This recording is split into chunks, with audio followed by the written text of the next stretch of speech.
오늘도 말씀과 기도로 이 자리에 오신 분들을 환영합니다.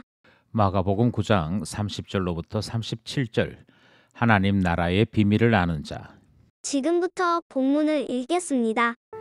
그곳을 떠나 갈릴리 가운데로 지날새 예수께서 아무에게도 알리고자 아니하시니 이는 제자들을 가르치시며 또 인자가 사람들의 손에 넘겨져 죽임을 당하고 죽은 지 3일 만에 살아나리라는 것을 말씀하셨기 때문이더라.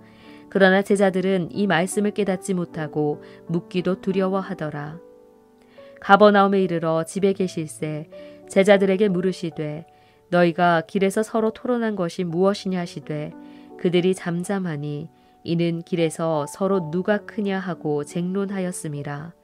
예수께서 앉으사 12 제자를 불러서 이르시되 누구든지 첫째가 되고자 하면 뭇사람의 끝이 되며 뭇사람을 섬기는 자가 되어야 하리라 하시고 어린아이 하나를 데려다가 그들 가운데 세우시고 안으시며 제자들에게 이르시되 누구든지 내 이름으로 이런 어린아이 하나를 영접하면 곧 나를 영접함이요 누구든지 나를 영접하면 나를 영접함이 아니요 나를 보내신 이를 영접함이니라. 본문 해석입니다. 오늘 본문은 제자들 간의 다툼이 일어난 사건을 소개합니다. 동시에 예수님께서 고난받으시고 죽으실 것을 말씀하시는 내용이 대비되어 소개되지요. 예수님은 제자들의 다툼을 지나치지 않으시고 분명하게 교훈으로 가르치시는 내용이 본문에 소개되고 있습니다. 본문을 살펴보겠습니다. 첫 번째 문단은 30절로부터 35절입니다. 크고자 하는 자들은 모릅니다. 본문은 그곳을 떠나셨다라는 설명으로부터 시작됩니다. 변화산에서 떠나셨다는 것이고 거기에서 변모하신 예수님을 제자들이 보았습니다. 또 귀신을 쫓아내시는 권능의 주님을 제자들은 목격할 수 있었고 자신들은 무능하지만 능력이 많으신 예수님을 절감할 수 있었던 사건이 바로 앞 사건이었죠.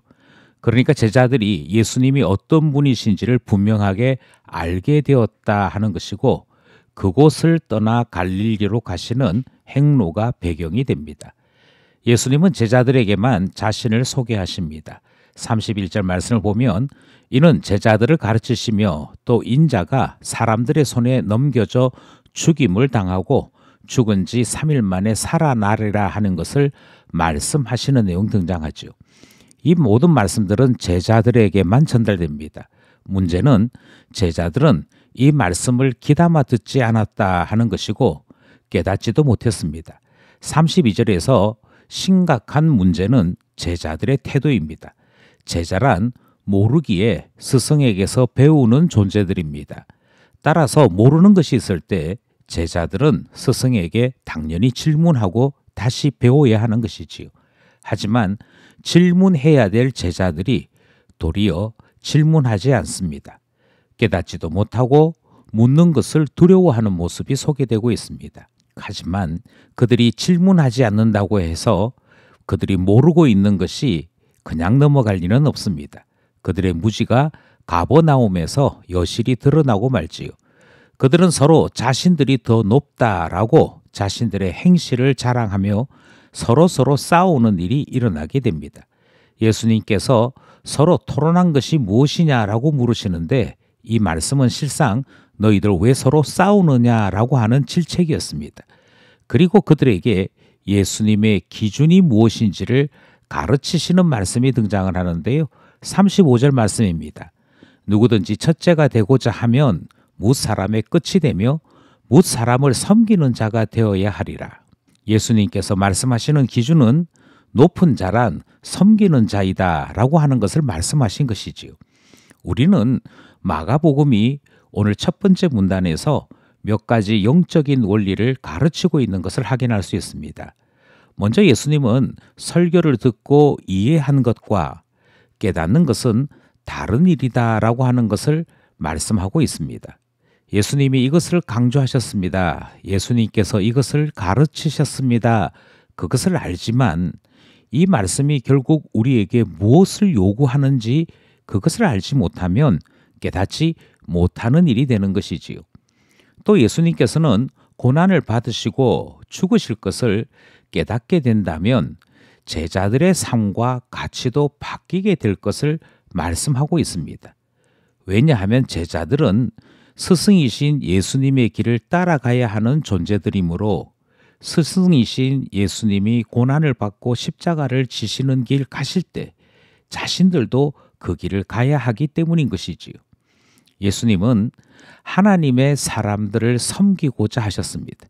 그리고 그 섬김은 예수님 자신의 영광으로 이어지는 것을 말씀하셨지요. 우리 하나님은 예수 그리스도의 섬김을 받으시고 모든 만물이 예수님의 발 앞에 복종하게 되는 일을 이루셨던 것입니다. 그러므로 섬김이 가장 큰 영광으로 이끌어지는 것을 예수님은 가르치고 있고 마가복음은 이 사실을 분명하게 전달하고 있는 것이지요. 여기까지 첫 번째 문단 말씀이었습니다. 둘째 문단은 36절, 37절입니다. 어린아이를 영접하는 자들은 압니다. 예수님은 참된 높음이 무엇인지를 가르치시고자 했습니다. 제자들이 서로 다툰 일을 단순한 해프닝으로 여기지 않으셨지요. 심각한 영적인 문제로 보셨기에 예수님은 이 교훈을 분명하게 가르치시고자 했습니다.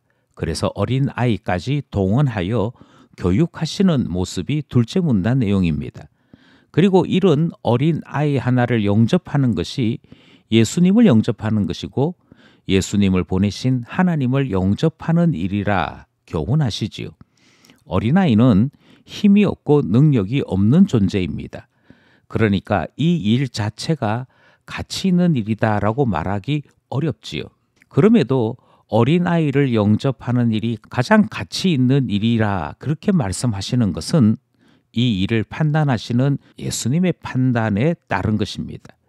예수님은 이런 판단이 예수님뿐 아니라 하나님 아버지께서도 동일한 가치 판단을 가지고 계신다라고 교훈합니다. 이 점에서 사람들의 가치 판단과 예수님의 가치 판단이 다른 것을 확인할 수 있습니다. 사람들은 가치 있는 사람을 잘 대우해 줄 때 자신의 섬김이 가치 있다라고 생각하지만 예수님은 도리어 연약한 자를 돌보는 것이 더 가치 있다라고 말씀하셨기 때문이지요. 그것을 어린아이를 통해 다시금 가르치고 말씀하신 것입니다. 어린아이 하나를 영접하는 일이 이처럼 놀랍고 분명한 주님의 약속이 있는 행위라면 함께 주님의 길을 걷는 동료이며 같이 십자가에서 주를 위하여 생명을 드릴 제자들을 섬기는 일은 더 가치 있는 일이 되는 것 아니겠습니까? 형제의 모습에서 주님의 형상을 발견하는 일, 그런 점에서 신앙과 관련된 일이고 참 신자로서 하나님을 두려워하고 하나님의 판단을 중시할 때에만 인정할 수 있는 일이 되기에 주님은 이 사실을 다시 가르치고 계시는 것입니다. 우리는 종종 세상의 가치를 상식이라는 이름으로 자꾸만 그대로 받아들입니다. 동시에 하나님의 말씀을 따른 가치를 우리는 비상식이거나 이상한 것으로 여겨서 차별할 때가 있지요. 어쩌면 예수님께서 고난받으시고 죽으실 것을 깨닫지 못했던 이유는 제자들이 이 세상 사람들의 가치를 따라 높임받는 것을 좋아하고 예수 그리스도의 길을 따르는 것을 두려워했기 때문은 아닌지 생각하게 되는 것입니다. 말씀과 기도로 예수를 깊이 알며 예수 따라 십자가 지고 주님 따르는 참 제자 되기를 간절히 소원합니다.